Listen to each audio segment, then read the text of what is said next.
Okay, so yeah, I'm doing the stream to prove to you guys that um I made a video exposing, pretty much debunking, exposing and what is it? African ancestry and 21andMe as scams also.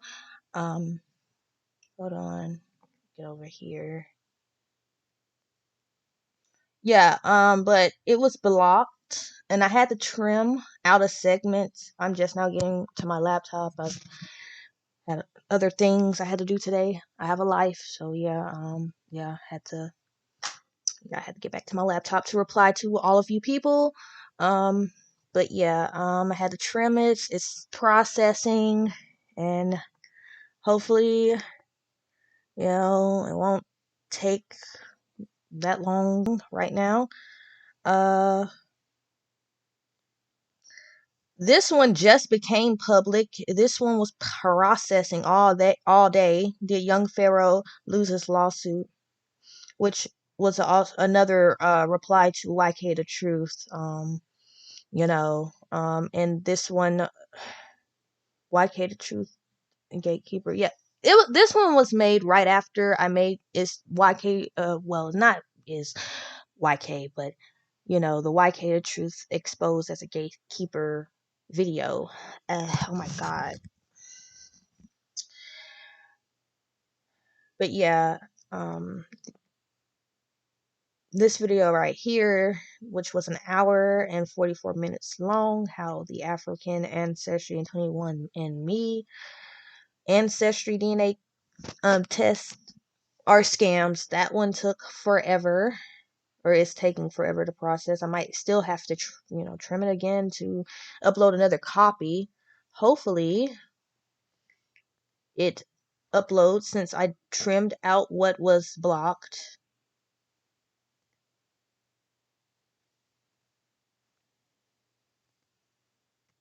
But yes, I'm gonna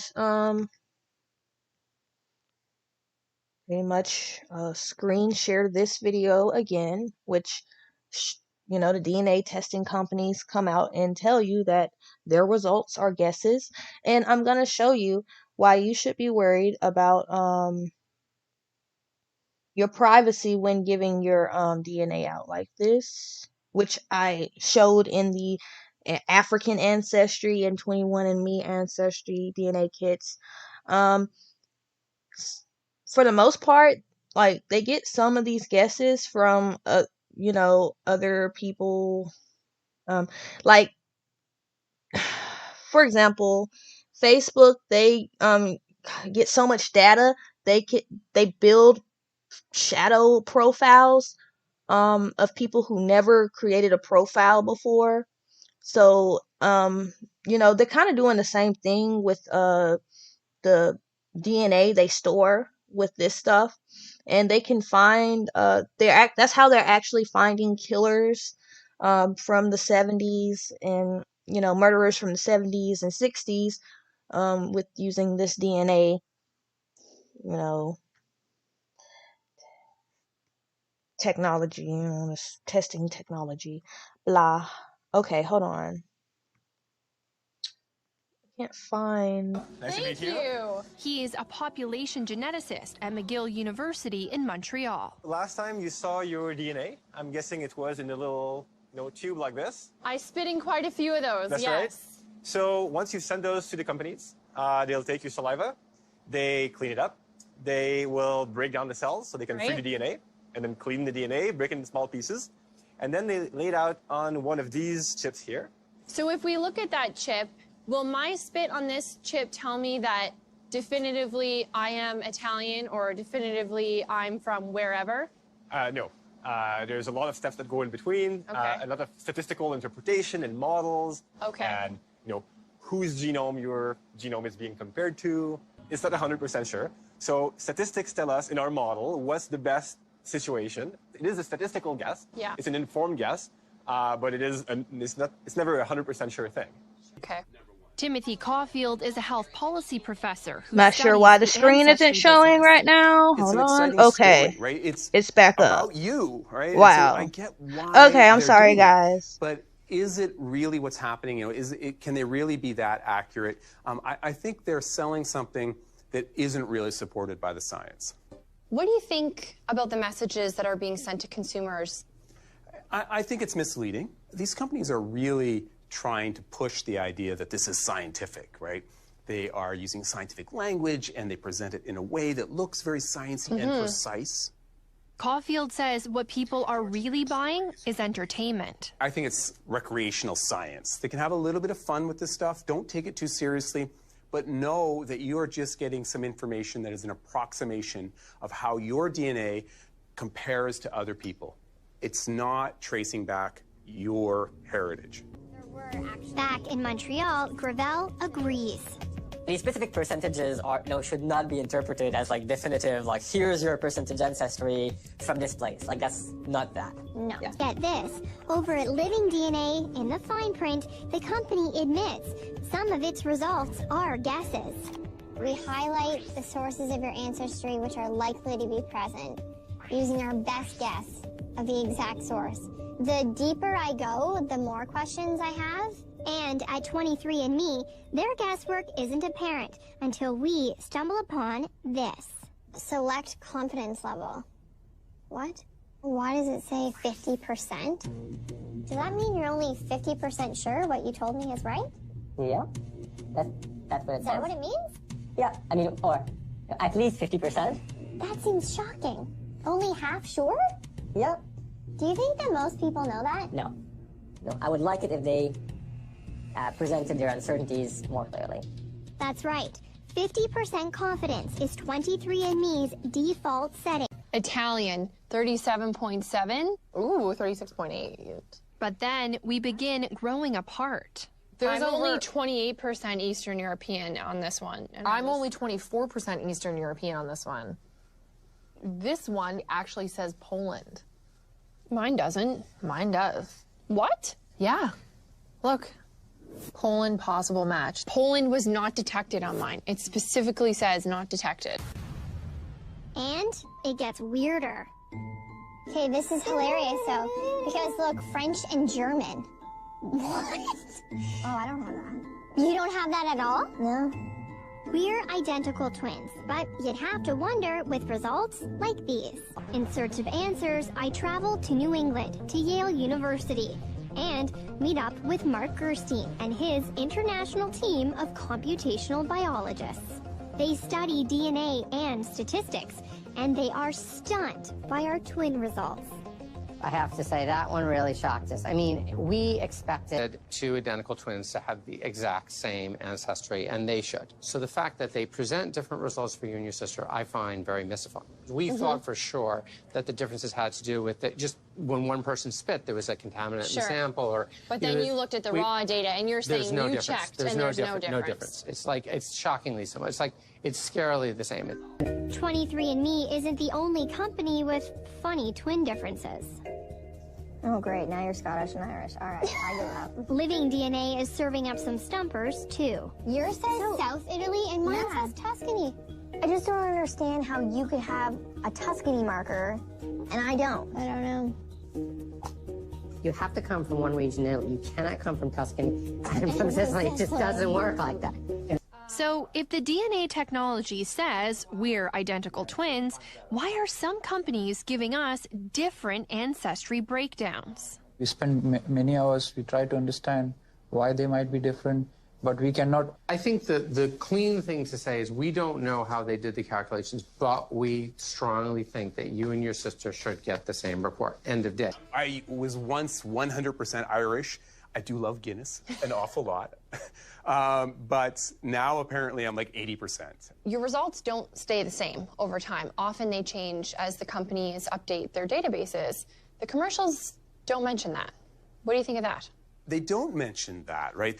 And it actually does evolve, which is a really telling point. It shows how imprecise it is, and it also gives you a sense of the way the science actually works. People hear DNA and they think science, legit, CSI, Law and Order, everyone going to jail or getting out of jail because of DNA. You're exactly right. And they're leveraging that excitement, the excitement that comes from the genuine stuff from science, but also the excitement in pop culture to give it this veneer of legitimacy.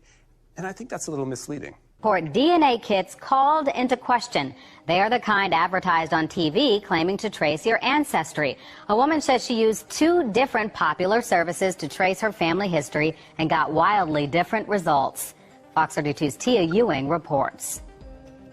This is my mother, my father. Jennifer Smith says flipping through family albums helps her reconnect with the past. And I just want to learn as much as I can about my history. She recently took that learning one step further and decided to try a DNA testing kit. Ancestry.com, very popular. You know, they're in all of the commercials. Everybody talks about them. Smith received the kit, followed the directions, and mailed it back. Just like the lady on TV says, you have to spit in the tube. It's not ladylike, but that's what you do. Then she waited the 4 to 6 weeks. And I was shocked. Smith's breakdown from Ancestry showed 97% European and 2% Asian. I'm a black girl. I am not a Jewish white lady. I'm black. My parents were black. She contacted Ancestry with questions, but says a rep told her the results are accurate. She told me there was no way they could have made an error. Smith decided to try again, but this time she submitted a DNA to 23andMe. And the results were very different, but they were not a surprise to me. The 23andMe findings showed 70% African for Smith, after Ancestry's findings showed none. Both kits can't be right. One of them has to be wrong. These DNA tests for ethnicity are entertainment value only. Entertainment value only. Entertainment value only. Entertainment value only. William Gilliland is a biology professor at DePaul. He says DNA kits can be great for connecting family members and finding relatives, but the science for ethnicity testing isn't as concrete. There's nothing that confident for ethnicity. There's no diagnostic nucleotide. You can say this person is from Europe, this person's from Africa. We gave, when Oprah was finally in the first series, and we gave her a DNA test, basically the next day she went to South Africa to announce that she was opening her, what became the Oprah Winfrey Leadership Academy. She was in an auditorium of like 75,000 people or something, and she announced that she just had the test and that she was Zulu. So it broke on CNN. I was sitting in my living room minding my own business and said, Oprah Winfrey's a Zulu. So I called Rick Kittles, and I said, Rick, did you tell Oprah she was a Zulu? He goes, no, man, she made that up herself.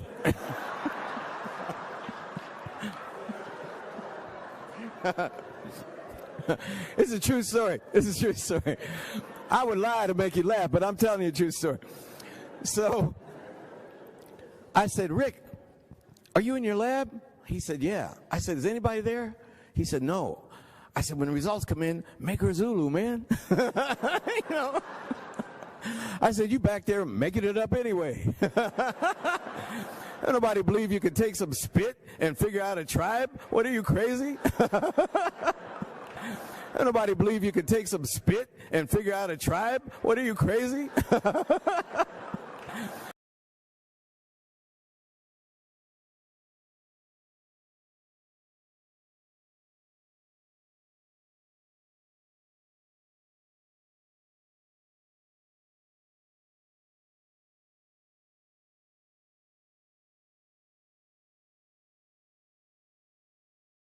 DNA test.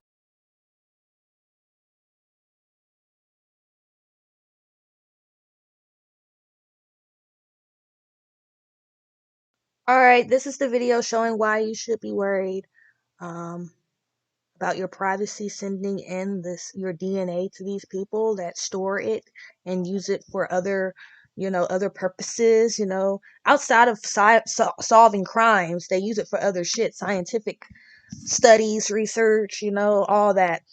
Here you go.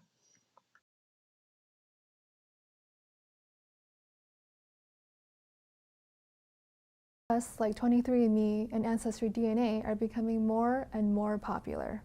This raises privacy concerns, and not just for those taking the tests. Soon, the concept of privacy as we know it will come to an end.